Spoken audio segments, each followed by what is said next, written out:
მთავრობის თავმჯდომარესთან ერთად მოვინახულეთ ბათუმის საჯარო სკოლაში მიმდინარე სარეაბილიტაციო სამუშაოები.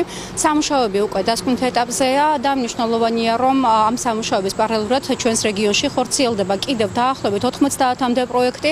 აქედან განსაკუთრებული დატვირთვა აქვს ბათუმის საჯარო სკოლებში მიმდინარე პროექტებს, ვინაიდან ის მოთხოვნა, რომელიც არის მზარდი წლიდან წლამდე საჯარო სკოლებთან მიმართებაში, მოსწავლეთა კონტინგენტის დასთან მიმართებაში, ჩვენ ყოველწლიურად ამას დავხდეთ მომზადებული. სამინისტროს ერთ-ერთი მთავარი მიმართულება ეს არის საჯარო სკოლების ინფრასტრუქტურის მოწესრიგება და ამ მიმართულებით გამორჩეული პროექტი ხორციელდება ბათუმის 30-ე საჯარო სკოლაში, რომელიც გულისხმობს სკოლის სრულ რეაბილიტაციას, გულისხმობს სკოლის ადაპტირებას იმ მოთხოვნებისადმი, რაც არის დღეს თანამედროვე სკოლასთან მიმართებაში. საკმაოდ დიდი სამუშაოები ჩატარდა.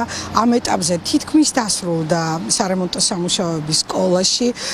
რა თქმა უნდა, ძალიან მნიშვნელოვანია ეს ჩვენი სკოლისთვის დიდი საჩუქარია ჩვენი მოსწავლეებისათვის, იმიტომ რომ მოწესრიგებული უსაფრთხო გარემო დიდი мотиваციაა შემდგომში სასწავლო პროცესის წარმართვისათვის.